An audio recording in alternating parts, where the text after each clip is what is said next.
തന്റെ ജീവിതത്തിലെ സർവ്വ പ്രയാസങ്ങളും എന്തൊക്കെ ദുരിതങ്ങളും ദുഃഖങ്ങളും പ്രശ്നങ്ങളും കടന്നു വന്നാൽ അവന്റെ കാര്യങ്ങൾ മുഴുവനും അല്ലാഹുവിന് ഫലമേൽപ്പിക്കുന്ന മനുഷ്യനുണ്ടല്ലോ, ആ മനുഷ്യനെ പടച്ച റബ്ബിന് വല്ലാത്ത ഇഷ്ടമാ, അവരോട് അല്ലാഹുവിന് വല്ലാത്ത സ്നേഹമാണ്, അല്ലാഹുവിന് വല്ലാത്ത ഇഷ്ടമാണെന്ന് പരിശുദ്ധമായ ഖുർആൻ പറയുമ്പോ എന്റെ പ്രിയപ്പെട്ട പെങ്ങളെ, അല്ലാഹു ഇഷ്ടപ്പെടണമെന്ന് ആഗ്രഹിക്കാത്ത ഏതെങ്കിലും ഒരു പെണ്ണിയെ സദസ്സിലിരിപ്പുണ്ടോ? എങ്ങനെയാണ് പടച്ചറപ്പിന്റെ സ്നേഹം കിട്ടുന്നത്? എങ്ങനെയാണ് പടച്ചറപ്പ് ഇഷ്ടപ്പെടുന്നത്? അതിനു വേണ്ടിയല്ലേ നിസ്കരിക്കുന്നത്, അതിനു വേണ്ടിയല്ലേ ഖുർആൻ ഓതുന്നത്, അതിനു വേണ്ടിയല്ലേ സദഖ കൊടുക്കുന്നത്, അതിനു വേണ്ടിയല്ലേ സൽക്കർമ്മങ്ങൾ ചെയ്യുന്നത്? ജീവിതത്തിൽ ഉറക്കമുടിഞ്ഞുകൊണ്ട് ഈ രാത്രി ഇവിടെ വന്നിരുന്ന് വഅദ് കേൾക്കുന്നത് എന്തിനു വേണ്ടിയാണ്? അല്ലാഹുവേ, നിന്റെ ഖുർആൻ പഠിച്ച മക്കളുടെ മജ്ലിസാണല്ലോ, നിന്റെ ഖുർആൻ പഠിച്ച മക്കളെ ആദരിച്ച മജ്ലിസാണല്ലോ, ഇവിടെ വന്നിരുന്ന പടച്ചവനെ നിന്റെ സ്നേഹം ഞങ്ങൾക്ക് കിട്ടുമല്ലോ. എന്റെ പ്രിയപ്പെട്ടവര്, അല്ലാഹു ഒരു മനുഷ്യനെ സ്നേഹിച്ചു കഴിഞ്ഞാൽ പിന്നെ ജീവിതത്തിൽ ഒരു പ്രയാസമില്ലല്ലോ, എത്ര വലിയ പ്രതിസന്ധി വന്നാലും തകർന്നു പോകില്ലല്ലോ, അവൻ അല്ലാഹുവിന്റെ സഹായം കിട്ടുമല്ലോ, എല്ലാ വഴിയിലൂടെയും പടച്ച റബ്ബ് സഹായിക്കുമല്ലോ, പാപങ്ങൾ ചെയ്യാതെ നിനക്ക് രക്ഷപ്പെടാൻ കഴിയുമല്ലോ. ഒരാൾ അല്ലാഹു ഇഷ്ടപ്പെട്ട് കഴിഞ്ഞാൽ അവന്റെ കൈ അല്ലാഹു ആകുമല്ലോ, അവന്റെ കണ്ണല്ലാഹു ആകുമല്ലോ, അവന്റെ ചെവി അല്ലാഹു ആകുമല്ലോ, അവന്റെ കാലല്ലാഹു ആകുമല്ലോ, അവൻ അല്ലാഹുവിലേക്ക് നടന്നാൽ പടച്ചവൻ അവനിലേക്ക് ഓടി വരുമല്ലോ. എന്റെ പ്രിയപ്പെട്ടവരെ, ഒരു മനുഷ്യനെ അല്ലാഹു ഇഷ്ടപ്പെട്ട് കഴിഞ്ഞാൽ അവന്റെ ദുനിയാവും ആഖിറവും രക്ഷപ്പെടുകയാ. അതുകൊണ്ട് തവക്കൽതു അലല്ലാഹ് എന്ന് പറയുന്ന ഒരു നല്ല ഗുണം നിനക്കുണ്ടോ? ഒന്നാമത്തെ പ്രതിഫലം എന്ത്? നിന്നെ അല്ലാഹു ഇഷ്ടപ്പെടുന്നുണ്ടെന്ന് അല്ലാഹുവിന്റെ വിശുദ്ധ ഖുർആൻ, പരിശുദ്ധമായ ഖുർആൻ പറയുന്നു. ഒന്ന്, നിന്നെ അല്ലാഹു ഇഷ്ടപ്പെടുന്നുണ്ട്. അല്ലാഹു ഇഷ്ടപ്പെട്ടവർക്ക് മാത്രമേ ഇത് പറയാൻ കഴിയൂ. അല്ലാഹു നമുക്ക് ഈമാൻ നൽകുമാറാകട്ടെ, അല്ലാഹ് ഈമാൻ നൽകുമാറാകട്ടെ. ഇന്ന് ഈ വഅദിന് വരുന്നതിന് മുമ്പ് ഒരു വട്ടമെങ്കിലും തവക്കൽതു അലല്ലാഹ് എന്ന് പറഞ്ഞ ആരെങ്കിലും ഉണ്ടെങ്കിൽ ഒന്ന് കൈവക്കുക. ഇന്ന് വഅദിന് വരുന്നതിന് മുമ്പ് താത്താമാര്, ഞാൻ പറഞ്ഞില്ലേ അല്ലാഹ് ഇഷ്ടപ്പെട്ടവർക്ക് മാത്രമേ ഇത് പറയാൻ പറ്റൂ. അല്ലാതെ താടിയും തഴമ്പും മാത്രമല്ല, അല്ലാഹു ഇഷ്ടപ്പെട്ട ഒരു വ്യക്തിക്ക് മാത്രമേ എന്ത് കാര്യം വരുമ്പോഴും തവക്കൽതു അലല്ലാഹ് എന്ന് പറയാൻ പറ്റൂ. അല്ലാഹു നമുക്ക് ഈമാൻ നൽകുമാറാകട്ടെ. ഉറക്കെ പറ, അല്ലാഹു ഈമാൻ നൽകുമാറാകട്ടെ, അല്ലാഹു നമുക്ക് ഈമാൻ നൽകുമാറാകട്ടെ. അതുകൊണ്ടാണ് ഞാൻ പറഞ്ഞത്, ഇത് നിസ്സാരമല്ല, അത് വെറുതെ പറഞ്ഞ് കളയേണ്ട ഒരു വാചകമല്ല. ജീവിതത്തിലേക്ക് എത്ര വലിയ പ്രതിസന്ധിയും ഏത് പ്രയാസം വന്നാലും എന്റെ പ്രിയപ്പെട്ടവരെ, ആ ഒരു നല്ല ഗുണം നമ്മുടെ നാവിലേക്ക് നമ്മൾ കൊണ്ടുവരണം. മറ്റുള്ളവരോട് നമ്മൾ പറയും, അതല്ല അല്ലാഹുവിനോട് പറ, അല്ലാഹുവിനോട് നമ്മുടെ കാര്യങ്ങൾ. അതാ പറഞ്ഞത്, ഒരിക്കലും മരണമില്ലാത്ത അല്ലാഹ്, ഒരിക്കലും മരിക്കാത്തവനോടാണ് നിങ്ങൾ പരമേൽപ്പിക്കേണ്ടത് എന്ന് പരിശുദ്ധമായ ഖുർആൻ പറയുമ്പോൾ എന്റെ പ്രിയപ്പെട്ട സഹോദരങ്ങളെ, ആ ഒരു നല്ല ഗുണം നമ്മുടെ ജീവിതത്തിലേക്ക് നമുക്ക് കൊണ്ടുവരാൻ കഴിയണം. അപ്പൊ ആർക്കെങ്കിലും തവക്കൽതു അലല്ലാഹ് എന്ന് പറയുന്ന ഗുണമുണ്ടെങ്കിൽ നിന്റെ ഹൃദയത്തിന്റെ അകത്ത് അല്ലാഹുണ്ട്. അല്ലാഹു നിലനിർത്തി തരുമാറാകട്ടെ, അല്ലാഹു നിലനിർത്തി തരുമാറാകട്ടെ. നിന്റെ ഹൃദയത്തിന്റെ അകത്ത് അല്ലാഹുവിന്റെ അർശുണ്ട്. മരിക്കുന്ന കാലം വരെ അല്ലാഹു നിലനിർത്തി തരുമാറാകട്ടെ. രണ്ട്, ഞാൻ വിശദീകരിക്കുന്നില്ല. അല്ലാഹുവിന്റെ പരിശുദ്ധമായ ഖുർആൻ എവിടെന്ന് പറയുകയാണ്. രണ്ടാമത്തെ പ്രതിഫലം എന്തെന്നറിയുമോ? വമൻ യതവക്കൽ അലല്ലാഹി ഫഹുവ ഹസ്ബു ഇന്നല്ലാഹ ബാലിഗു അംരിഹി ഖദ് ജഅലല്ലാഹു ലികുല്ലി ശൈഇൻ ഖദറാ. അല്ലാഹുവിന്റെ പരിശുദ്ധമായ ഖുർആൻ എവിടെന്ന് പറയുകയാണ്, തവക്കൽതു അലല്ലാഹ് എന്ന് പറയുന്ന ഒരു മനുഷ്യൻ അല്ലാഹു കൊടുക്കുന്ന രണ്ടാമത്തെ പ്രതിഫലം എന്തെന്നറിയുമോ? അവൻ അല്ലാഹു മതിയാവുകയാണ്. അവൻ അല്ലാഹ് മതി, ഒരു പേടിയുമില്ല. ഈ പ്രപഞ്ചത്തിൽ ഒരു മഖ്ലൂക്കിനെയും അവന് ഭയമില്ല.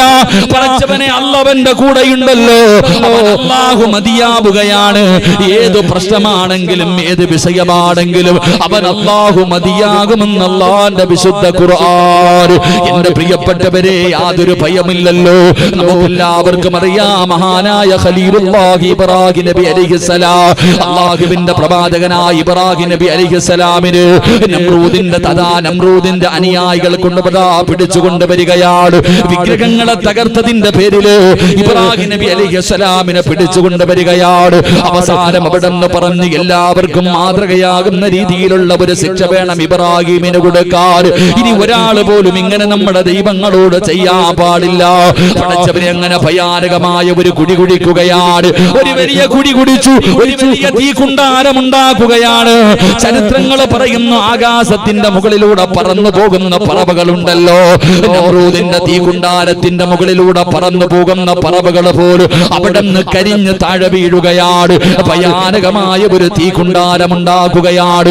എന്നിട്ട് അതിന്റെ അടുക്കലേക്ക് പോകാൻ കഴിയാത്തത് കാരണം ഇബ്രാഹിം നബി അലൈഹിസ്സലാമിനെ ഉയരമുള്ള ഒരു സ്ഥലത്ത് ഇങ്ങനെ കയറ്റി നിർത്തുകയാണ്. അമ്പും ബില്ലും തയ്യാറാക്കി വെച്ചിരിക്കുകയാണ്. എന്നിട്ട് ഇങ്ങനെ എഴുതി വിടാ സമയമാകുമ്പോ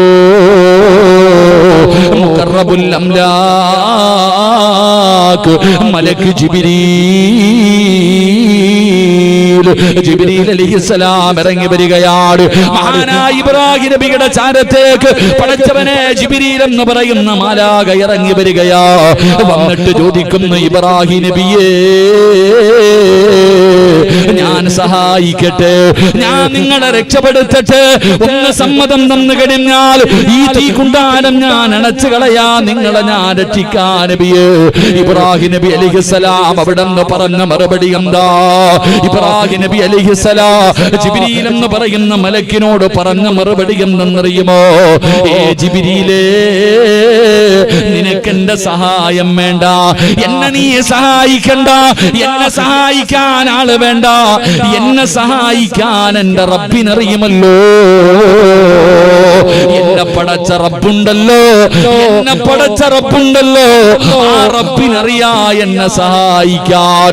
എന്റെ പ്രിയപ്പെട്ടവരെ, ചരിത്രം പഠിച്ചവരല്ലേ, നമ്രൂദിന്റെ തീക്കുണ്ടാരത്തിലേക്ക് കടന്നു പോയിട്ട് ദിവസങ്ങൾ കഴിഞ്ഞു. തന്റെ ശരീരത്തിലെ ഒരു രോമം പോലും കരിയാതെ ഇബ്രാഹിം നബി അലൈഹിസ്സലാം കുല്യാനാറുകൂനി ബർദം വസലാമൻ അലാ ഇബ്രാഹിം.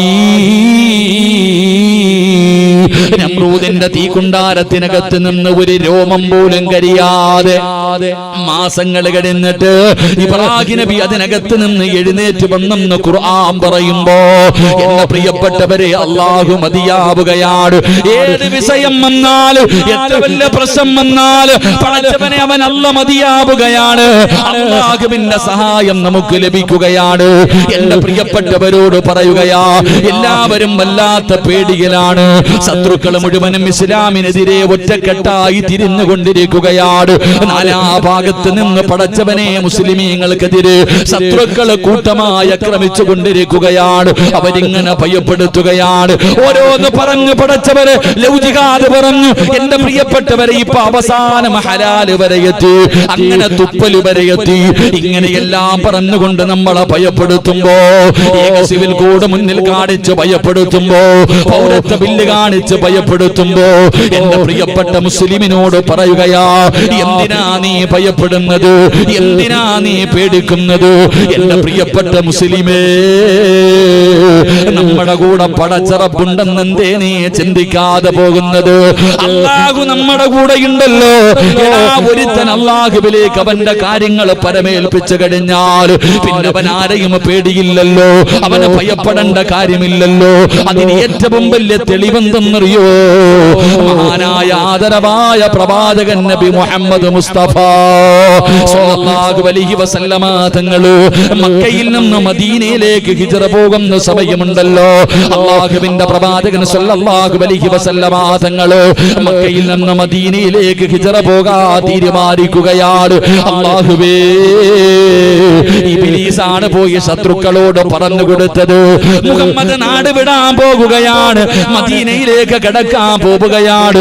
രക്ഷപ്പെട്ട് കഴിഞ്ഞാ പിന്നെ ഒരിക്കലും നിങ്ങൾക്ക് തൊടാൻ കഴിയില്ല. ഇബ്ലീസാണ് പോയി പറഞ്ഞു കൊടുക്കുന്നത്.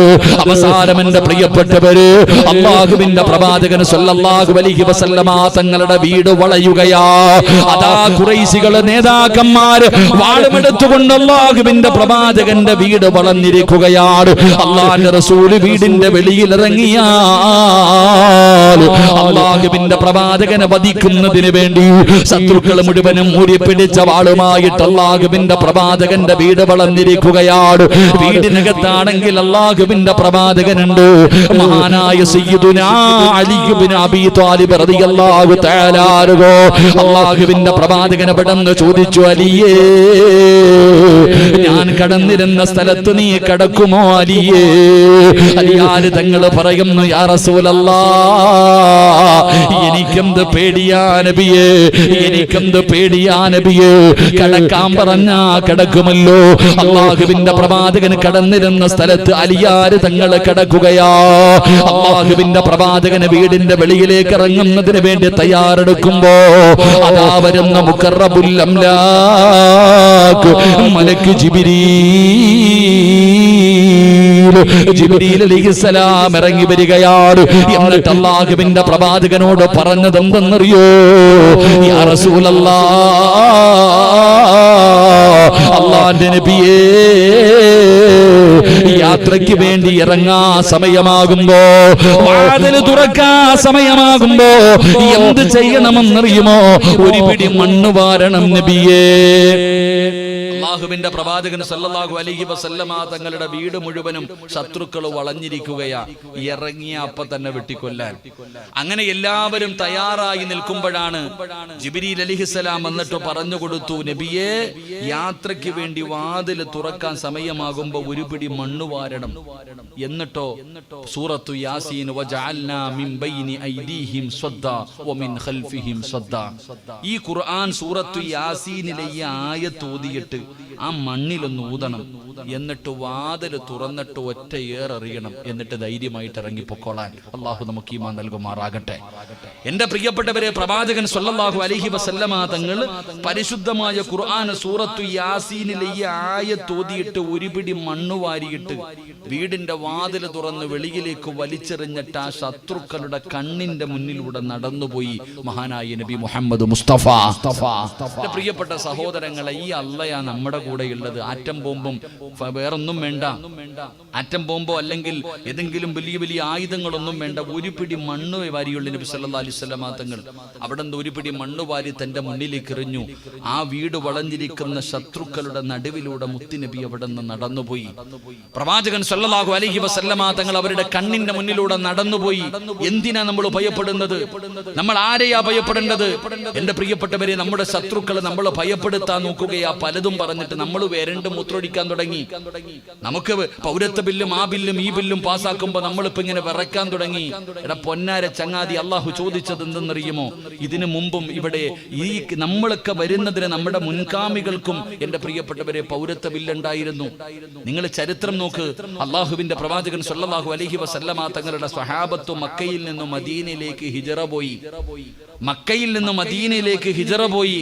ഹിജറ പോകുന്ന സമയത്ത് ഖുറൈശികൾ പറഞ്ഞു, എടാ, ഈ നാട്ടിൽ നിന്ന് ഉണ്ടാക്കിയത് മുഴുവനും ഇവിടെ ഇട്ടിട്ട് നീയും നിന്റെ അള്ളായും കൂടെ പോടാ, നീയും നിന്റെ അള്ളായും കൂടെ പോകാൻ പറഞ്ഞപ്പോ അവര് സമ്പാദിച്ച സമ്പാദ്യം മുഴുവനും ആ മക്കത്ത് ഉപേക്ഷിച്ച് ഇട്ടിരുന്ന വസ്ത്രത്തോടു കൂടി അവര് പോയി. അതാണ് സഹാബത്ത്, അതാണ് നമ്മുടെ മുൻഗാമികൾ. നമ്മൾ ഇതിനെ കുറിച്ച് പറയുമ്പോ പറയുന്നു, പടച്ചോനെ എല്ലാം പോവല്ലോ അല്ല, ജയിലിൽ കൊണ്ടിടുവല്ലോ അല്ല. നമ്മൾ പേടിച്ചോണ്ടിരിക്കുക. എപ്പോഴേ അല്ലാഹ് ചോദിച്ചെന്തെന്നറിയോ? അം ഹസിബുത്തും അൻ തദ്ഖുലുൽ ജന്ന ഫലമ്മാ യതികും മസലുൽ ലദീന ഖലൗ മിൻ ഖബ്ലികും. സ്വർഗ്ഗത്തിലേക്ക് വെറുതെ കേറി പോകാമെന്ന് നീ കരുതിയോ? അല്ലാഹുവിന്റെ സ്വർഗ്ഗം വെറുതെ കിട്ടുമെന്ന് നീ കരുതിയോ? ഇല്ല മനുഷ്യ. അല്ലാഹ് പറഞ്ഞു, ഇല്ലടാ, നിന്റെ മുൻഗാമികൾ അനുഭവിച്ചതുപോലെ നീയും അനുഭവിക്കേണ്ടി വരും. ആ ദുഃഖങ്ങളും ദുരിതങ്ങളും പ്രയാസങ്ങളും നീ അനുഭവിക്കേണ്ടി വരും. അനുഭവിച്ചാലേ നിനക്ക് സ്വർഗ്ഗത്തിൽ പോകാൻ പറ്റൂ. എന്റെ പ്രിയപ്പെട്ട സഹോദരങ്ങളെ, സഹോദരിമാരെ, ഞാൻ ഓർമ്മപ്പെടുത്തുന്നു, നമ്മൾ അല്ലാഹുവിലേക്ക് തിരിച്ചു തിരിച്ചു മടങ്ങുക, നമ്മുടെ ഈമാൻ നമ്മൾ ഉറപ്പിക്കുക. അതല്ലാതെ ഇനി തലകുത്തി പറഞ്ഞാലും ഇതൊക്കെ ഇവരിവിടെ പാസ്സാക്കും, ഇതൊക്കെ പാസ്സാക്കുമെന്ന് ഞാനല്ല പറഞ്ഞത്, മഹാനായ നബി മുഹമ്മദ് മുസ്തഫ സല്ലല്ലാഹു അലൈഹി വസല്ലം. ഒരു കാലഘട്ടം വരുമെന്ന് മുത്തുനബി പഠിപ്പിച്ചല്ലോ, അതിന്റെ തുടക്കമാണ് ഇതൊക്കെ നടക്കുന്നത്. അതുകൊണ്ട് നാം മനസ്സിലാക്കേണ്ടത് എന്താ? നമ്മുടെ ഈമാൻ ഉറപ്പിക്കുക. നബി സല്ലല്ലാഹു അലൈഹി വസല്ലമ തങ്ങൾ അവിടെ നിന്ന് ഇറങ്ങിപ്പോയി. അബൂബക്കർ സിദ്ദീഖ് റളിയല്ലാഹു തആല അൻഹു ഇറങ്ങിപ്പോകുന്ന വഴിയിൽ നിൽക്കുകയാ. അല്ലാഹുവിന്റെ റസൂൽ സല്ലല്ലാഹു അലൈഹി വസല്ലമ തങ്ങൾ ചോദിച്ചു, അബൂബക്കറെ നീ എന്റെ കൂടെ വരുന്നുണ്ടോ? വരുന്നുണ്ട് നബിയെ. രണ്ടുപേരും കൂടെ യാത്ര തുടങ്ങി. നമുക്കറിയാം അല്ലാഹുവിന്റെ പ്രവാചകൻ സല്ലല്ലാഹു അലൈഹി വസല്ലമ തങ്ങളും അബൂബക്കർ സിദ്ദീഖ് റളിയല്ലാഹു തആല അൻഹു രണ്ടുപേരും കൂടെ ഒരു ഗുഹയ്ക്കകത്ത് കയറി ഒളിച്ചിരുന്നു. അല്ലാഹുവിന്റെ പ്രവാചകൻ സല്ലല്ലാഹു അലൈഹി വസല്ലമ തങ്ങൾ അബൂബക്കർ സിദ്ദീഖ് തങ്ങളുടെ മടിയിൽ തലവെച്ചിട്ട് കിടന്നുറങ്ങുകയാ. കുറെ കഴിഞ്ഞപ്പോ അബൂബക്കർ തങ്ങളുടെ കൈകാലുകൾ വിറയ്ക്കുന്നുണ്ട്.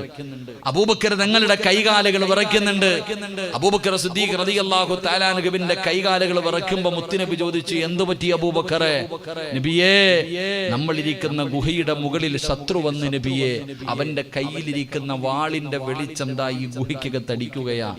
അവനെങ്ങാണം കാലിലേക്ക് നോക്കിയാ നമ്മളെ പിടിക്കുമല്ലോ. അവിടെയാണ് മനസ്സിലാക്കേണ്ടത്.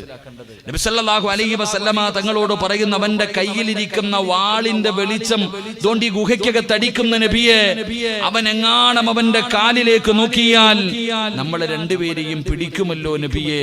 ആ സമയത്ത് അല്ലാഹുവിന്റെ പ്രവാചകൻ സല്ലല്ലാഹു അലൈഹി വസല്ലമ തങ്ങൾ ചിരിക്കുകയാ.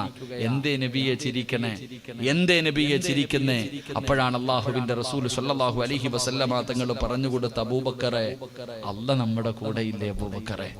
നമ്മൾ രണ്ടുപേരും അല്ലല്ലോ, അല്ലാഹ് കൂടെ നമ്മുടെ കൂടെ ഇല്ലേ? മൂന്നാമനായി അവനവന്റെ കാലിലേക്ക് നോക്കണമെങ്കിൽ അവൻ തീരുമാനിച്ചാ പോരാ, അല്ലാഹു തീരുമാനിക്കണമെന്ന് ആദരവായ പ്രവാചകൻ നബി മുഹമ്മദ് മുസ്തഫ സല്ലല്ലാഹു അലൈഹി വസല്ലമ തങ്ങൾ അവിടെ നിന്ന് പറയുമ്പോ എന്റെ പ്രിയപ്പെട്ട പെങ്ങളോട് പറയുകയാണ്, സഹോദരങ്ങളോട് പറയുകയാ, തവക്കൽതു അലല്ലാഹ് എന്ന് പറയുന്ന ഒരു നല്ല ഗുണം നിന്റെ ജീവിതത്തിൽ ഉണ്ടായാൽ പടച്ചവനെ അല്ലാഹു നിനക്ക് മതിയാവുകയാണ്. ഏത് പ്രശ്നം വന്നാലും ഏത് പ്രയാസം വന്നാലും അല്ലാഹു നിനക്ക് മതിയാവുകയാണ്. അല്ലാഹുവിന്റെ സഹായം നിനക്ക് ലഭിക്കുമെന്ന് അല്ലാഹുവിന്റെ വിശുദ്ധ ഖുർആൻ, അല്ലാഹുവിന്റെ പരിശുദ്ധമായ ഖുർആൻ ഇവിടെന്ന് പറഞ്ഞു തരികയാ. എന്റെ പ്രിയപ്പെട്ടവരെ, വിശദീകരിക്കുന്നില്ല. മൂന്നാമത്തെ പ്രതിഫലം എന്താ?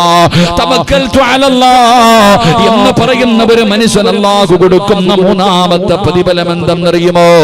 ഇന്നഹു ലൈസ ലഹു സുൽത്താനുൻ അലല്ലദീന ആമനൂ വഅലാ റബ്ബിഹിം യതവക്കലൂൻ. ഇന്നമ സുൽത്താനു അലല്ലദീന യതവല്ലൗനഹു വല്ലദീന ഹും ബിഹി മുശ്രികൂൻ. അല്ലാഹുവിന്റെ വിശുദ്ധമായ ഖുർആൻ ഇവിടെന്ന് പറയുന്ന തവക്കൽതു അലല്ലാഹ് എന്ന് പറയുന്ന ഒരു മനുഷ്യര് അല്ലാഹു കൊടുക്കുന്ന മൂന്നാമത്തെ പ്രതിഫലം എന്തെന്നറിയുമോ? ശപിക്കപ്പെട്ട ഇബ്ലീസ് ഉണ്ടല്ലോ, പിശാചുണ്ടല്ലോ, അവന്റെ ഉപദ്രവങ്ങളിൽ നിന്ന് അല്ലാഹു അവന് സംരക്ഷണം കൊടുക്കുമെന്ന് അല്ലാഹുവിന്റെ വിശുദ്ധ ഖുർആൻ, അല്ലാഹുവിന്റെ പരിശുദ്ധമായ ഖുർആൻ പറയുകയാണ്. ഏ മനുഷ്യ, തവക്കൽതു അലല്ലാഹ് പറയടാ. വീടിന്റെ അകത്ത് കയറുമ്പോ തവക്കൽതു അലല്ലാഹ് പറ, വീടിന്റെ വെളിയിൽ ഇറങ്ങുമ്പോ തവക്കൽതു അലല്ലാഹ് പറ, മക്കളെ സ്കൂളിലേക്ക് വിടുമ്പോ തവക്കൽതു അലല്ലാഹ് പറ, വാഹനത്തിൽ കയറുമ്പോ തവക്കൽതു അലല്ലാഹ് പറ, കടയിലേക്ക് പോകുമ്പോ തവക്കൽതു അലല്ലാഹ് പറ. അല്ലാഹുവിന്റെ ഖുർആൻ ഇവിടെന്ന് പറയുകയാണ്, പിശാചുണ്ടല്ലോ, പിശാചിന്റെ ഉപദ്രവങ്ങളിൽ നിന്ന് അല്ലാഹു നിന്നെ രക്ഷപ്പെടുത്തുമെന്ന് അല്ലാഹുവിന്റെ വിശുദ്ധ ഖുർആൻ, അല്ലാഹുവിന്റെ പരിശുദ്ധമായ ഖുർആൻ പറയുന്നു. തവക്കൽതു അലല്ലാഹ് എന്ന് പറഞ്ഞാൽ അല്ലാഹു അവന് സംരക്ഷണം കൊടുക്കും. അല്ലാഹു നമുക്ക് ഈമാൻ നൽകുമാറാകട്ടെ. സ്കൂളിൽ പോകുമ്പോ, വീട്ടിൽ കയറുമ്പോ തവക്കൽതു അലല്ലാഹ് പറ. വീടിനകത്ത് പലരും പറയുമല്ലോ, ഉസ്താദേ ശൈത്താന്റെ ഷർറ, വീടിനകത്ത് ശൈത്താന്റെ ഷർറ എന്ന് പറയുന്നവരുണ്ട്. അല്ലാഹു നമ്മളെ കാത്തുരക്ഷിക്കുമാറാകട്ടെ. അല്ലാഹു നമ്മളെ കാത്തുരക്ഷിക്കുമാറാകട്ടെ. വീട്ടിൽ ശൈത്താന്റെ ഷർറുണ്ടെങ്കിൽ ആ ഷർറു മാറ്റാനുള്ള വഴി അല്ലാഹുവിന്റെ ഖുർആൻ പറഞ്ഞു തരുന്നില്ലേ? എന്റെ പ്രിയപ്പെട്ടവരെ, വീട്ടിനകത്ത് ബുദ്ധിമുട്ടും പ്രയാസങ്ങളും അനുഭവിക്കുന്നവരുണ്ട്. പൈശാചികമായിട്ടുള്ള ഉപദ്രവങ്ങൾ വീട്ടിലുള്ളവരുണ്ട്. അള്ളാഹു നമ്മുടെ വീടുകളെ കാത്തുരക്ഷിക്കുമാറാകട്ടെ. അള്ളാഹു മലക്കുകളുടെ സംരക്ഷണം നൽകുമാറാകട്ടെ. വീടിനകത്ത് കൂടിയിരിക്കുന്ന ശൈത്താനെ ഇറക്കിവിടാൻ 5 പൈസയുടെ പണിയൊന്നുമില്ല. വീടിന്റെ അകത്ത് കൂടിയിരിക്കുന്ന ഇബിലീസിനെ ഇറക്കിവിടാൻ ഒരുപാട് കഷ്ടപ്പാടൊന്നുമില്ല. 1 രൂപ പോലും ചെലവാക്കണ്ട. കൂടോത്രവും മന്ത്രവാദവും മുട്ടകുഴിക്കലും ഒന്നും വേണ്ട. ഖുർആനിലെ ഒരു ആയത്ത് ഓതിയാ മതി, വീട്ടിൽ നിന്ന് ഇബിലീസ് ഇറങ്ങിപ്പോകും. അള്ളാഹു ഈമാൻ നൽകുമാറാകട്ടെ. വീട്ടിൽ കൂടിയിരിക്കുന്ന ഇബിലീസിനെ ഇറക്കി വിടണമെങ്കിൽ ഖുർആനിലെ ഒരു ആയത്ത് ഓതിയാ മതി. അള്ളാഹു നമുക്ക് പഠിക്കാൻ ഭാഗ്യം നൽകുമാറാകട്ടെ. പറഞ്ഞുതരട്ടെ, ഖുർആനിലെ ഒരു ആയത്ത് ഓതിയ നിന്റെ വീടിനകത്ത് കൂടിയിരിക്കുന്ന ശൈത്താൻ ഇന്ന് തന്നെ ഇറങ്ങിപ്പോകും. അള്ളാഹു ഇറക്കി വിടാൻ ഭാഗ്യം തരുമാറാകട്ടെ. ഓതുവോ? എങ്ങനെ ഓതാനാ ഉസ്താദെ? ഞാനും അവനും തമ്മിലുള്ള ബന്ധം അങ്ങനല്ലേ? എന്റെ വീടിനകത്ത് കൂടിയിരിക്കുന്ന ശൈത്താനെ ഇറക്കി വിട്ട് കഴിഞ്ഞാൽ ഇനി ഞാനെങ്ങനെ? അത്രയ്ക്കും ഫ്രണ്ട്സുകളാണ് നിങ്ങൾ അല്ലേ? ശൈത്താനെ ഇറക്കി വിടാനുള്ള ഒരു ആയത്ത് ഞാൻ പറഞ്ഞുതരാം. പൈസ ഒന്നും വേണ്ട. നിങ്ങൾ ചെയ്യുവോ? വീട്ടിൽ ഇരിക്കുന്ന ശൈത്താനെ പിന്നെ ഇറക്കി വിടാം. നിന്റെ തലയിൽ കൂടിയിരിക്കുന്ന ശൈത്താൻ ആദ്യം ഇറക്കി വിട്. അള്ളാഹു ഈമാൻ തരട്ടെ. ഒന്ന് കൈപൊക്കിക്കേ. ഒരായത്ത് ഓത്. ഇവിടെ ഇരുന്നുകൊണ്ട് തന്നെ ശൈത്താൻ ഇറങ്ങിപ്പോൻ. മക്കളെ, നിങ്ങൾ പൊക്കണ്ടടാ. നിങ്ങളുടെ കൂടെ ശൈത്താൻ കൂടത്തില്ല. ഈയണ്ട എത്ര നിന്ന് ഹാഫിദ എത്ര പേരായിരുന്നു? 2, 4, 6, 8, 10, 12, 14, 16 പേരില്ലേ? 16 പേര്. നിങ്ങളുടെ മുന്നിൽ ശൈത്താൻ തോറ്റതാ. അവൻ പോയി. ഇനി പേടിക്കണ്ടട്ടാ. അതുകൊണ്ടാണ് പഠിച്ചുകൊണ്ടിരിക്കുന്ന സമയത്ത് പല ബുദ്ധിമുട്ടുകളും 25-20 ദിവസമൊക്കെ ആകുമ്പോഴത്തേക്ക് ചൊറിച്ചൽ വരുന്നു, വീട്ടിൽ പോകണം, കരച്ചിൽ വരുന്നു, സങ്കടം വരുന്നു. എന്താ? ശൈത്താൻ ഇങ്ങനെ ഇട്ട് കളിപ്പിക്കുന്നതാ. ഇനി നിങ്ങളുടെ അവന്റെ പണിയൊന്നും നിങ്ങളോട് നടക്കൂല. അള്ളാഹു ഈമാൻ നിലനിർത്തി തരുമാറാകട്ടെ. ശൈത്താനെ ഇറക്കി വിടണോ? ഖുർആനിലെ ഒരു ആയത്ത് ഓതിയാ മതി. ഇന്ന് വീട്ടിലേക്ക് തിരിച്ചു പോകുമ്പോ വീടിനകത്ത് കയറുന്നതിന് മുമ്പ് ഒരു ആയത്ത് ഓതണം. വീടിനകത്തേക്ക് കയറുന്നതിന് മുമ്പ് ഒരായത്ത് ഓതണം. ഓതുമ്പോ ഇബിലീസ് മക്കളോട് പറയും, ഇന്നിവിടെ കടക്കാൻ പറ്റൂല, വേറെ വീട് നോക്കിക്കൊള്ളാൻ. നിങ്ങൾ ഇന്ന് ഈ ആയത്ത് നിങ്ങളുടെ വീടിനകത്ത് കയറുമ്പോൾ ഓതിയാൽ വീടിനകത്തിരിക്കുന്ന ഇബിലീസ് തന്റെ മക്കളെ വിളിച്ചിട്ട് പറയും, ഇന്ന് രാത്രി ഇവിടെ കടക്കാൻ പറ്റൂല, വേറെ ഏതെങ്കിലും വീട്ടിൽ പൊക്കോളാൻ, ഇന്ന് തന്നെ ഇറങ്ങിപ്പോകും. അള്ളാഹു ഓതാൻ ഭാഗ്യം തരുമാറാകട്ടെ. ഏതായത്താ? മഹാനായ സയ്യിദുന അബൂ ഹുറൈറ റളിയല്ലാഹു തആല അൻഹു. അബൂ ഹുറൈറ തങ്ങള് അവിടെ നിന്ന് കുറച്ച് ഗനീമത്ത് സ്വത്തിന് കാവലിരിക്കുകയാണ്. കുറച്ച് കാര്യങ്ങൾ അള്ളാഹുവിന്റെ പ്രവാചകൻ കുറച്ച് സാധനങ്ങൾ കൊടുത്തിട്ട് ഇത് സൂക്ഷിച്ചു കൊള്ളാൻ പറഞ്ഞു. കാവൽക്കാരനാ അബൂ ഹുറൈറ റളിയല്ലാഹു തആല അൻഹു. കാവലിരിക്കുമ്പോ രാത്രി ഒരുത്തം വന്നിട്ടൊരു പ്രായമുള്ളൊരു മനുഷ്യൻ ചാക്കിനകത്ത് വാരി നിറയ്ക്ക. അബൂ ഹുറൈറ തങ്ങൾ കണ്ടുപിടിച്ചു. കള്ളനെ കയ്യോടെ പിടികൂടി. നിന്നെ ഞാൻ മുത്തുനബിയുടെ മുന്നിൽ കൊണ്ടുപോകും സല്ലല്ലാഹു അലൈഹി വസല്ലം. അപ്പൊ ആ മനുഷ്യൻ അബൂ ഹുറൈറ, എന്റെ ഭാര്യയും മക്കളും പട്ടിണിയാ, ഭക്ഷണം കഴിച്ചിട്ട് ദിവസങ്ങളായി, ദാരിദ്ര്യം കാരണം വന്നെടുത്തതാ, എന്നെ പിടിച്ചോണ്ട് പോകരുത്. അപ്പൊ അബൂ ഹുറൈറ തങ്ങൾ വിഷമം കേട്ടപ്പോ പറഞ്ഞു, നീ പൊക്കോളാൻ, ഇനി ചെയ്യരുത്. 2ാമത്തെ ദിവസവും വന്നു, അന്നും പിടിച്ചു. അന്നും മക്കളുടെ കാര്യം പറഞ്ഞ് കരഞ്ഞു. അപ്പോഴും അബൂ ഹുറൈറ തങ്ങൾ വെറുതെ വിട്ടു. പക്ഷെ 3ാമത്തെ ദിവസം അബൂ ഹുറൈറ റളിയല്ലാഹു തആല അൻഹു ഇവനെ പിടിച്ചു. അപ്പൊ പറഞ്ഞു, ഇനി നിന്നെ ഞാൻ വിടൂല. 2 പ്രാവശ്യം നിനക്ക് ഞാൻ സമ്മതം തന്നു, ഇനി നിന്നെ ഞാൻ വിടത്തില്ല, നിന്നെ ഞാൻ കൊണ്ടുപോകും, മുത്തുനബിയുടെ മുന്നിൽ കൊണ്ടുപോകും. അങ്ങനെ അവസാനം എന്തു പറഞ്ഞാലും വിടില്ല എന്ന് മനസ്സിലായപ്പോ ഈ മനുഷ്യൻ പറഞ്ഞു അബൂ ഹുറൈറയോട്, ഞാൻ നിനക്കൊരു നന്മ പഠിപ്പിച്ചു തരാം. അള്ളാന്റെ ഖുർആനിലെ ഒരു ആയത്ത് ഞാൻ പറഞ്ഞു തരാം. ഈ ആയത്ത് നീ പാരായണം ചെയ്താൽ ഇബ്ലീസിന്റെ ഷർറിൽ നിന്ന് നീ രക്ഷപ്പെടും. ഇബ്ലീസിന്റെ ഷർറിൽ നിന്ന് നീ രക്ഷപ്പെടും. ഖുർആനിലെ ഒരു ആയത്ത് പറഞ്ഞു കൊടുത്തു, വെറുതെ വിട്ടു. പിറ്റേ ദിവസം രാവിലെ സുബഹി നമസ്കാരം കഴിഞ്ഞപ്പോ അള്ളാഹുവിന്റെ പ്രവാചകൻ സല്ലല്ലാഹു അലൈഹി വസല്ലമ തങ്ങൾ അബൂ ഹുറൈറ തങ്ങളോട് ചോദിച്ചു, കള്ളനെ വെറുതെ വിട്ടുവില്ലേ? നബിയെ, ആദ്യത്തെ 2 ദിവസം അവൻ കരച്ചിലും ബഹളവുമായിരുന്നു. 3ാമത്തെ ദിവസം ഞാൻ അവനെ കൊണ്ടുവരാൻ തീരുമാനിച്ചതാ. പക്ഷേ അവൻ എനിക്കൊരു ഇൽമു പഠിപ്പിച്ചു തന്നു. ശൈത്താനിന്റെ ഷർറിൽ നിന്ന് രക്ഷപ്പെടാനുള്ള ഒരു ആയത്ത് പഠിപ്പിച്ചു തന്നു. ഏതായത്തെന്നറിയുമോ? അള്ളാഹുവിന്റെ വിശുദ്ധ ഖുർആനിലെ ആയത്തുൽ കുർസി. അള്ളാന്റെ പരിശുദ്ധമായ ഖുർആനിലെ ആയത്തുൽ കുർസി. ഈ ആയത്തുൽ കുർസി ഏത് മനുഷ്യൻ തന്റെ വീടിനകത്തിരുന്ന് പാരായണം ചെയ്യുന്നോ ആ വീട്ടിൽ നിന്ന് ശൈത്താനിന്റെ ഷർറ് ഒഴിവാകും. ഇബ്ലീസും അവന്റെ മക്കളും പിന്നെ ആ വീട്ടിൽ നിൽക്കില്ല എന്ന് നബിയുനാ റസൂലുള്ളാഹി സ്വല്ലല്ലാഹു അലൈഹി. എന്നിട്ട് പ്രവാചകൻ ചോദിച്ചു, അവൻ കള്ളനാണെങ്കിലും പറഞ്ഞത് സത്യമാ? അവന് കള്ളനാണെങ്കിലും പറഞ്ഞത് സത്യമാ. എന്നിട്ട് അബൂ ഹുറൈറ തങ്ങളോട് ചോദിച്ചു, അവൻ ആരാന്നറിയോ? അറിയില്ല നബിയെ, അത് സാക്ഷാൽ ഇബ്ലീസ് ആയിരുന്നു എന്ന് നബിയിന റസൂലുള്ളാഹി. അപ്പൊ ഇബ്ലീസ് തന്നെയാണ് അവനെ പൂട്ടാനുള്ള പൂട്ട് പറഞ്ഞു കൊടുത്തത്. അതുകൊണ്ട് ശൈത്താനിന്റെ ഷർറു മാറണോ, വീട്ടിൽ പോയിരുന്ന ആയത്തുൽ കുർസി പാരായണം ചെയ്യേ. എല്ലാരും ഒരു ആയത്തുൽ കുർസി ഓതിക്കേ. ബിസ്മില്ലാഹിർ റഹ്മാനിർ റഹീം. അല്ലാഹു ലാ ഇലാഹ ഇല്ലാ ഹുവൽ ഹയ്യുൽ ഖയ്യൂം في السماوات وما في الأرض من ذا الذي يشفع عنده إلا بإذنه يعلم ما بين أيديهم وما خلفهم ولا يحيطون بشيء من علمه إلا بما شاء وسع كرسيه السماوات والأرض ولا يعوده حفظهما وهو العلي العظيم. അള്ളാഹു എല്ലാവിധ ഷർറുകളെ തൊട്ട് കാത്തുരക്ഷിക്കുമാറാകട്ടെ. ഇപ്പം എൻ്റെ പ്രിയപ്പെട്ട സഹോദരങ്ങളെ, ഇബ്ലീസിന്റെ ഷർറിൽ നിന്ന് രക്ഷപ്പെടാനുള്ള ഒരു വഴിയാണ് ആയത്തുൽ കുർസി പാരായണം ചെയ്യുക. ഞാൻ പറഞ്ഞു വന്നത്, നിങ്ങളുടെ മക്കളെ നിങ്ങൾ വീടിന്റെ വെളിയിൽ വിടുമ്പോൾ ആയത്തുൽ കുർസി അല്ല തവക്കൽതു അലല്ലാഹ് പറ. വണ്ടിയിലേക്ക് കയറുമ്പോ തവക്കൽതു അലല്ലാഹ് പറ. കച്ചവടത്തിന് പോകുമ്പോ തവക്കൽതു അലല്ലാഹ് പറ. പൈശാചികമായ ഉപദ്രവങ്ങളിൽ നിന്ന്, കണ്ണീറും പ്രാക്കും സിഹ്റും ഇങ്ങനെയുള്ള പല കാര്യങ്ങളിൽ നിന്ന് അള്ളാഹു നിങ്ങളെ രക്ഷപ്പെടുത്തുമെന്ന് ആദരവായ പ്രവാചകൻ നബി മുഹമ്മദ് മുസ്തഫ സല്ലല്ലാഹു അലൈഹി വസല്ലം അള്ളാഹു നമുക്ക് ഈമാൻ നൽകുമാറാകട്ടെ. ഒരു 3 സ്വലാത്ത് പറ. സല്ലല്ലാഹു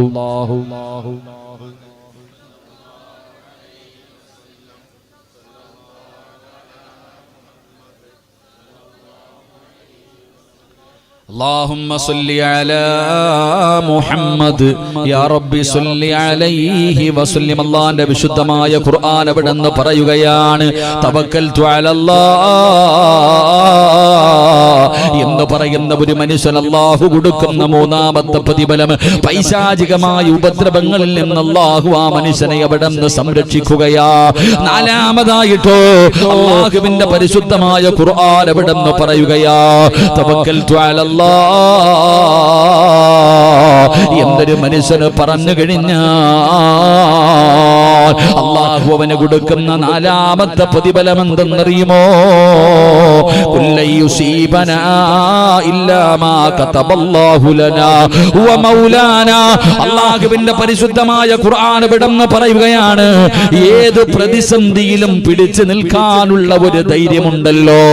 ഏത് പ്രയാസത്തിന്റെ സമയത്തും ലക്ഷങ്ങളുടെ കടം വന്നാൽ, സമ്പത്ത് മുഴുവനും തകർന്നു പോയാൽ, കച്ചവടം മുഴുവനും തകർന്നു പോയാൽ, പടച്ചവനെ മാരകമായ രോഗങ്ങൾ പിടിപെട്ടാൽ, നിന്റെ ജീവിതത്തിൽ എത്ര വലിയ പ്രതിസന്ധി കടന്നു വന്നാൽ പിടിച്ചു നിൽക്കാനുള്ള ഒരു ധൈര്യമുണ്ടല്ലോ, പിടിച്ചു നിൽക്കാനുള്ള ഒരു ഈമാനുണ്ടല്ലോ. അല്ലാഹു നിനക്ക് തരുമെന്ന് അല്ലാഹുവിന്റെ വിശുദ്ധ ഖുർആൻ. എന്റെ പ്രിയപ്പെട്ടവരെ, നമുക്കില്ലാതെ പോയതും അത് തന്നെയാണ്. പ്രയാസങ്ങളെ കടന്നു വരുമ്പോ, അല്ലാഹുവേ ക്യാൻസർ എന്ന് പറയുന്ന രോഗം വരുമ്പോ ആത്മഹത്യ ചെയ്യുന്നവരുണ്ടല്ലോ. കച്ചവടം നടത്തിയിട്ട് ലക്ഷങ്ങൾ നഷ്ടപ്പെട്ടു പോയി കടക്കാരനാകിയപ്പോ കുടുംബസമേതം ആത്മഹത്യ ചെയ്യുന്ന കാലമാണല്ലോ. ജീവിതത്തിൽ എന്തെങ്കിലും പ്രയാസങ്ങൾ കടന്നു വരുമ്പോ നമ്മൾക്ക് പലർക്കും പിടിച്ചു നിൽക്കാൻ കഴിയുന്നില്ല, പതറുകയാണ്, പേടിച്ചു പോവുകയാണ്. എന്തേ മനുഷ്യ നിനക്ക് ധൈര്യമില്ലാതെ പോയത്? എന്തേ നിനക്ക് ധൈര്യമില്ലാതെ പോയത്? അല്ലാഹുവിന്റെ തീരുമാനമാണല്ലോ. എന്ത് വന്നാലും അത് റബ്ബിന്റെ തീരുമാനമാണെന്ന് നീ വിശ്വസിക്കേണ്ടവനല്ലോ. ഈമാൻ കാര്യത്തിൽ 6ാമത്തത്, എന്റെ പ്രിയപ്പെട്ടവരെ, എന്തുകൊണ്ട് നിങ്ങൾ പഠിക്കുന്നില്ല? നന്മയും തിന്മയും അല്ലാഹുവിന്റെ ഭാഗത്ത് നിന്നാണ് ഉണ്ടാകുന്നതെന്ന് വിശ്വസിക്കണമല്ലോ. അത് വിശ്വസിക്കാതെ നീ യഥാർത്ഥ മുസ്ലിം ആകില്ലല്ലോ. അതുകൊണ്ട് എന്റെ പ്രിയപ്പെട്ടവരോട് പറയുകയാണ്, എത്ര വലിയ പ്രയാസം വന്നാലും പറഞ്ഞോ തവക്കൽതു അലല്ലാഹ്. അല്ലാഹുവിന്റെ സഹായം കിട്ടും ചെറുപ്പക്കാരാ. എന്റെ പ്രിയപ്പെട്ട പെങ്ങളെ, ജീവിതത്തിൽ നിന്റെ ഭർത്താവ് നിന്നെ ഒറ്റപ്പെടുത്തിയാലും, നിന്റെ ഭർത്താവിന്റെ കുടുംബക്കാര് നിന്നെ ഒറ്റപ്പെടുത്തിയാലും, നീ ചെയ്യാത്ത തെറ്റിന്റെ പേരിൽ നിന്നെ എത്ര പരിഹസിച്ചാലും നാടൻ കെടുത്തിയാലും, നീ അല്ലാഹുവേ തവക്കൽതു അലല്ലാഹ് പറഞ്ഞോ. പടച്ച റബ്ബ് നിന്റെ മനസ്സിന് ധൈര്യം തരും പെങ്ങള്. നിനക്ക് പഠിക്കാറുള്ള ഒരു ചരിത്രം ഞാൻ പറഞ്ഞു തരാ. ആദരവായ പ്രവാചകൻ നബി മുഹമ്മദ് മുസ്തഫ സല്ലല്ലാഹു അലൈഹി വസല്ലമ തങ്ങൾ പറയുക പറയുകയാണ്, ജീവിതത്തിൽ എത്ര വലിയ പ്രയാസം വന്നാൽ പിടിച്ചു നിൽക്കാൻ കഴിയാതെ ഈ ജീവിതം അങ്ങ് അവസാനിപ്പിക്കണമെന്ന് തോന്നുന്ന നിമിഷമുണ്ടല്ലോ, ആ നിമിഷത്തിൽ നിനക്ക് ഈ ദിക്റൊന്ന് 3 പ്രാവശ്യം പറയാൻ കഴിയുമോ? ഹസ്ബുനല്ലാഹു നിഅമൽ വകീൽ നിഅമൽ മൗലാ വ നിഅമൻ നസീർ. പടച്ചവരെ, ഈ പറയുന്ന ദിക്ർ നിങ്ങൾക്കൊന്ന് പറയാൻ കഴിയുമോ? ഇതാര് പറഞ്ഞ ദിക്റെന്നറിയുമോ? ഇതാര് പറഞ്ഞ ദിക്റെന്നറിയുമോ? മഹാനായ ആദരവായ പ്രവാചകൻ നബി മുഹമ്മദ് മുസ്തഫ സല്ലല്ലാഹു അലൈഹി വസല്ലമ തങ്ങളുടെ പ്രിയപ്പെട്ട ഭാര്യയാണ് ആയിഷ ബീബി റളിയല്ലാഹു തആല അൻഹ. അല്ലാഹുവിന്റെ പ്രവാചകന്റെ ഭാര്യയാണ് ആയിഷ ബീവി. ആ ആയിഷ എന്ന് പറയുന്ന ആയിഷ ബീബി റളിയല്ലാഹു തആല അൻഹയെ കുറിച്ച് അല്ലാഹുവേ ബദരീങ്ങളിൽപ്പെട്ട സ്വഹാബിയാണ് സൗബാ റളിയല്ലാഹു തആല അൻഹ. യുവത്വത്തിന്റെ നടുവിലൂടെ നടന്നു പോകുന്ന സൗബാൻ എന്ന് പറയുന്ന ചെറുപ്പക്കാർ, ഇവര് രണ്ടുപേരെയും ചേർത്ത് പറയുകയാണ്, ആയിഷ ബീബി വ്യഭിചരിച്ചെന്ന് പറയുകയാണ്. അല്ലാഹുവിന്റെ പ്രവാചകന്റെ പ്രിയപ്പെട്ട ഭാര്യയായ ആയിഷ ബീബി റളിയല്ലാഹു തആല അൻഹ ഈ സഫ്വാൻ എന്ന് പറയുന്ന ഈ ചെറുപ്പക്കാരുമായി വ്യഭിചരിച്ചെന്ന് പറഞ്ഞു പരത്തുകയാ. മുനാഫിക്കീങ്ങളാണ് തുടങ്ങുന്നത്, പിന്നെ എല്ലാവരും ഏറ്റുപിടിക്കുകയാണ്. കാരണം ആയിഷ ബീബിക്ക് എതിരായിരുന്ന തെളിവുകൾ മുഴുവനും എവിടെ നോക്കിയാലും ആയിഷ ബീബിയെ കുറിച്ചാണ് പറയുന്നത്. അല്ലാഹുവിന്റെ പ്രവാചകന്റെ ഭാര്യയെ കുറിച്ച് ഇങ്ങനെ നാട്ടുകാർ ചർച്ച ചെയ്യുകയാ. എവിടെ നോക്കിയാലും അവിടെ ഇത് ഈ വിഷയങ്ങളാണ് ചർച്ച ചെയ്യുന്നത്. അല്ലാഹുവിന്റെ പ്രവാചകൻ അവിടെ നിന്ന് സഹിക്കാൻ കഴിഞ്ഞില്ല, അള്ളാന്റെ റസൂലിന് അവിടെ നിന്ന് സഹിക്കാൻ കഴിഞ്ഞില്ല. അല്ലാഹുവിന്റെ പ്രവാചകന് വീട്ടിലേക്ക് കടന്നു വന്നു, അള്ളാന്റെ റസൂൽ തന്റെ വീട്ടിലേക്ക് കടന്നു വന്നു. ആയിഷ ബീബി റളിയല്ലാഹു തആല അൻഹയോട് പറഞ്ഞു, ആയിഷ,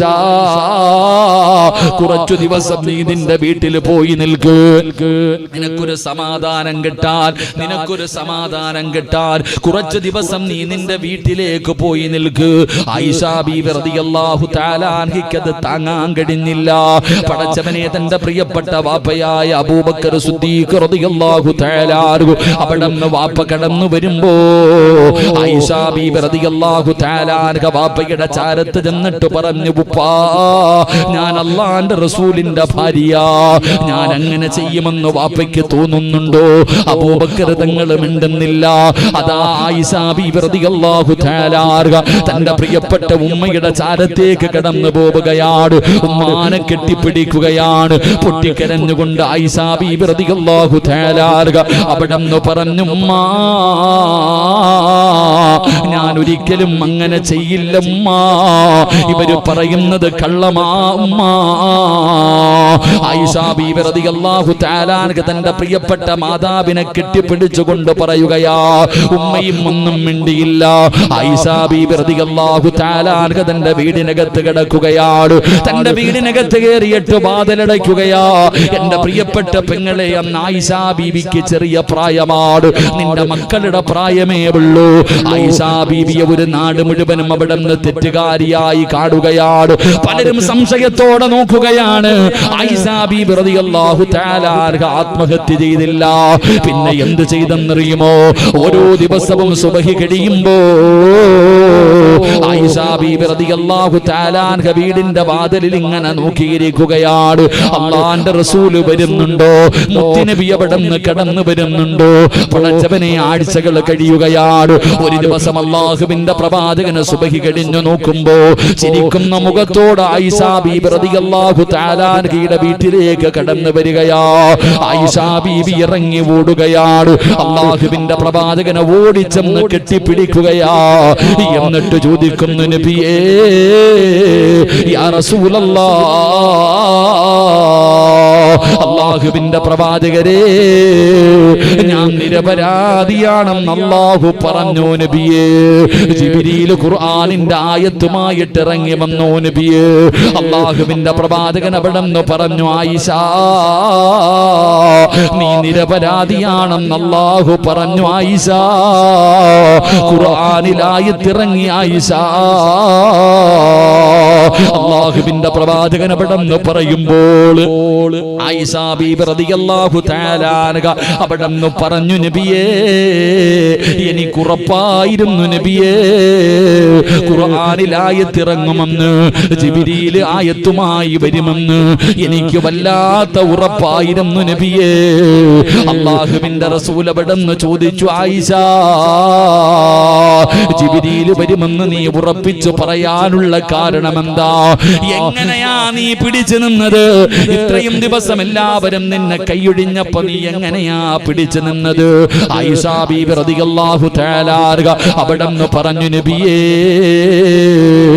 നിസ്കാരപ്പായിലിരുന്ന് പറഞ്ഞത് ഒരേ ഒരു ദിക്റാണ് നബിയേ. ആയിഷ ബീബി റളിയല്ലാഹു തആല നിസ്കാരപ്പായിലിരുന്ന് പറഞ്ഞത് ഒരേ ഒരു ദിക്റാ. ഏത് ദിക്റെന്ന് അറിയുമോ?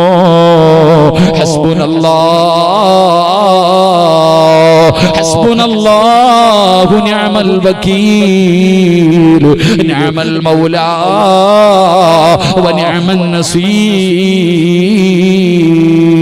ആയിഷ ബീബി റളിയല്ലാഹു തആല തന്റെ ജീവിതത്തിലെ ഏറ്റവും പ്രയാസമുണ്ടായ സമയത്ത്, ഏറ്റവും കൂടുതൽ ഒരു പരീക്ഷണമുണ്ടായ സമയത്ത് ആയിഷ ബീബി റളിയല്ലാഹു തആല പിടിച്ചു നിന്നത് ഈ ദിക്ർ പറഞ്ഞിട്ടാ.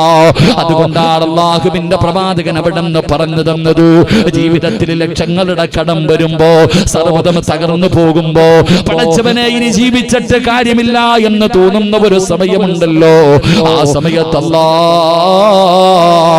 3 പ്രാവശ്യം സമാധാനത്തോടുകൂടി ഇരുന്നിട്ട് നിനക്കൊന്ന് പറയാൻ പറ്റുമോ? ഹസ്ബുനല്ലാഹ്, അല്ലാഹു നിന്നെ സഹായിക്കുമെന്ന് നബി മുഹമ്മദ് മുസ്തഫ സല്ലല്ലാഹു അലൈഹി വസല്ലമ തങ്ങൾ അവിടെന്ന് പറഞ്ഞു തരുമ്പോ എന്റെ പ്രിയപ്പെട്ട ഉപ്പമാരോട് പറയുകയാണ്, പറഞ്ഞു തവക്കൽതു അലല്ലാഹ്, പറഞ്ഞു തവക്കൽതു അലല്ലാഹ്. ഏത് വലിയ പ്രതിസന്ധി ഉണ്ടായാൽ പിടിച്ചു നിൽക്കാനുള്ള ഒരു മനസ്സുണ്ടല്ലോ, ഒരു മനധൈര്യമുണ്ടല്ലോ, അത് അല്ലാഹു നിനക്ക് തരുമെന്ന് നബി മുഹമ്മദ് മുസ്തഫ. എത്ര വലിയ പ്രയാസമുണ്ടായാലും, ക്യാൻസർ രോഗം വരുമ്പോ എത്രയോ പേര് പടച്ചവനെ, ഞാൻ ഈ അടുത്തൊരാളെ കണ്ട് ക്യാൻസർ രോഗമാണ് ഉസ്താദേ, അൽഹംദുലില്ലാ അല്ലാഹു തന്നതല്ലേ, സ്വീകരിക്കല്ലേ വേണ്ടത്. ക്യാൻസർ രോഗം പിടിച്ചാലും എത്ര വലിയ പ്രയാസം വന്നാലും അല്ലാഹു നമുക്ക് ധൈര്യം തരും, നമ്മുടെ ഹൃദയത്തിന് അല്ലാഹു നമുക്ക് നൽകുമാറാകട്ടെ.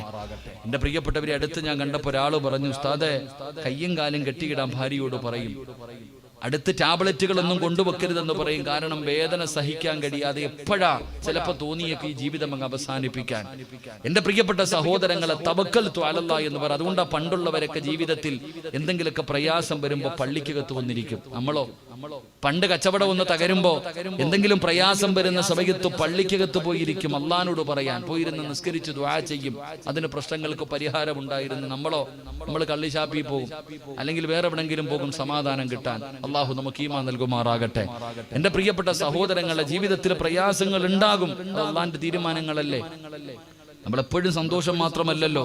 ചിലരൊക്കെ ചോദിക്കാറുണ്ട്, എന്തിനാ ഉസ്താദ് അള്ളാഹ് എന്നെ ഇങ്ങനെ പരീക്ഷിക്കണേ, എന്റെ അള്ളാഹ് എന്നെ രക്ഷപ്പെടുത്താത്തത് എന്താ, എനിക്ക് മക്കളെ തരാത്ത എന്താ, എനിക്ക് വീട് തരാത്ത എന്താ, എന്തിനാ അള്ളാഹ് ഇങ്ങനെ എന്നെ പരീക്ഷിക്കണേ? പലരും ചോദിക്കാറുണ്ട്. ചിലര് പറയും, ഉസ്താദ് എനിക്ക് അള്ളാഹ്ക്ക് എന്തോ എന്നോട് വല്ലാത്ത വൈരാഗ്യം ഉള്ളതുപോലെ. അങ്ങനൊന്നുമല്ല. നമ്മൾ മനസ്സിലാക്കേണ്ടത്, അള്ളാഹുവിന് ഒരു മനുഷ്യനോട് സ്നേഹം കൂടിക്കഴിഞ്ഞാൽ അള്ളാഹ് എന്ത് ചെയ്യും?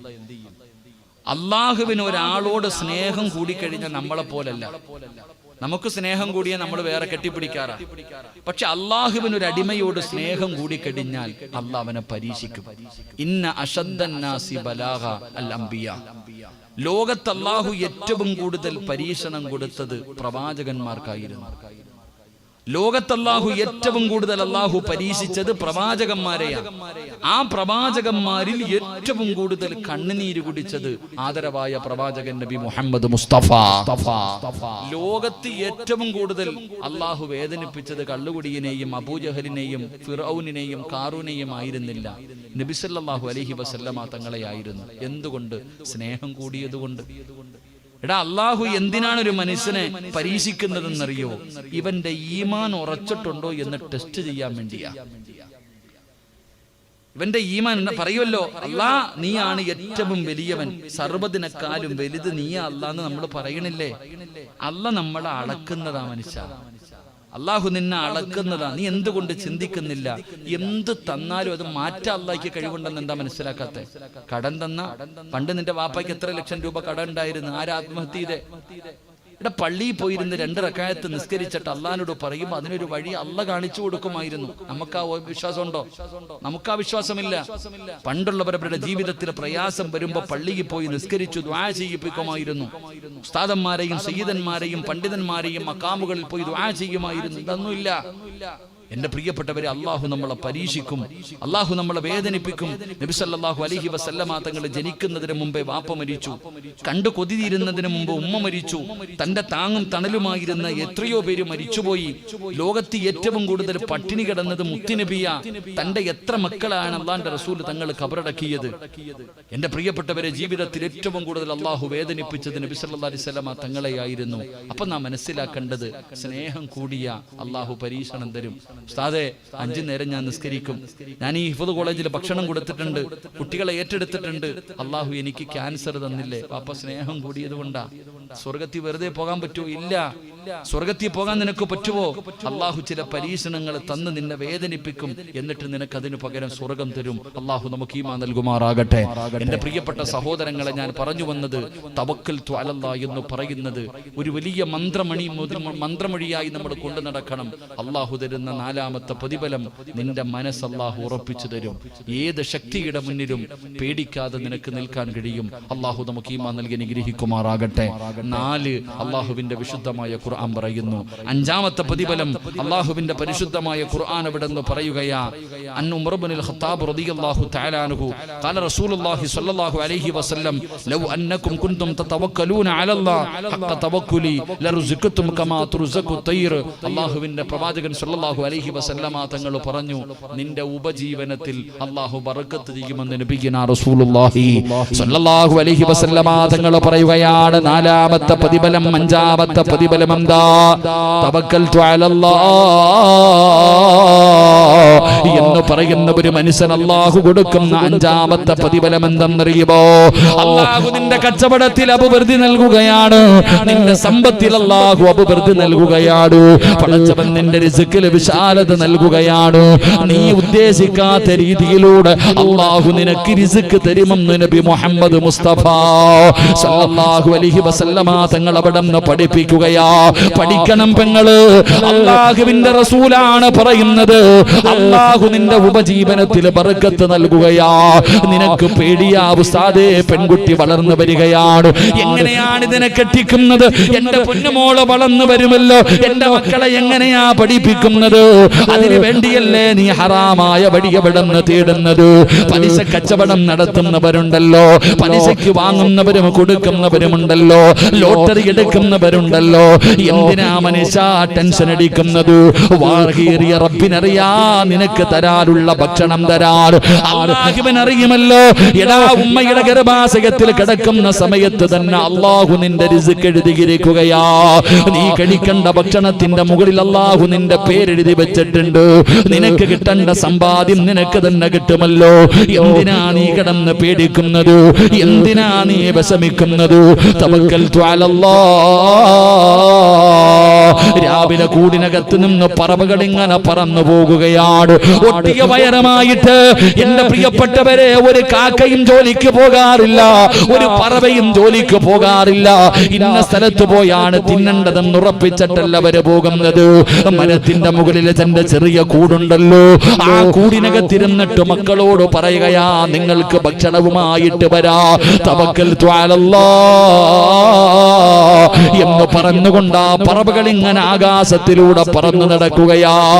എന്നിട്ട് വൈകുന്നേരമാകുമ്പോ ഒട്ടിയ വയറുമായിട്ട് പോകുന്ന പറവകളുണ്ടല്ലോ, വയറ് നിറച്ച് ഭക്ഷണം കടിച്ച് ബാക്കിയുള്ള ഭക്ഷണം തന്റെ മക്കൾക്ക് കൊണ്ടുവരികയാ. അതിന് ഭക്ഷണം കൊടുക്കുന്നതല്ലയല്ലേ, അതിന് ഭക്ഷണം കൊടുക്കുന്നതല്ലയല്ലേ. എന്തുകൊണ്ട് നീ കാണുന്നില്ലടാ? കൈയില്ലാത്തവനും കാലില്ലാത്തവനും അല്ലാഹു ഭക്ഷണം കൊടുക്കുന്നില്ലേ? പലപ്പോഴും നീ ഉദ്ദേശിക്കാത്ത രീതിയിൽ, നീ പോലും അത്ഭുതപ്പെട്ടു പോകുന്ന രീതിയിൽ പലപ്പോഴും അല്ലാഹു നിനക്ക് ഭക്ഷണം തന്നില്ലേ? തന്നവൻ ആരാണെന്ന് നിനക്കറിയാത്ത രീതിയിൽ തന്നില്ലേ? പലപ്പോഴും പടച്ചവൻ നിനക്ക് നിഅമത്തുകൾ കാണിച്ചു തന്നില്ലേ? അതുകൊണ്ട് എന്റെ പ്രിയമുള്ള സഹോദരാ, അല്ലാഹുവിൽ പരമേൽപ്പിച്ചോ. അത് വീടിന്റെ പണിയാണെങ്കിലും കടയുടെ കച്ചവടമാണെങ്കിലും ജോലിക്ക് പോകും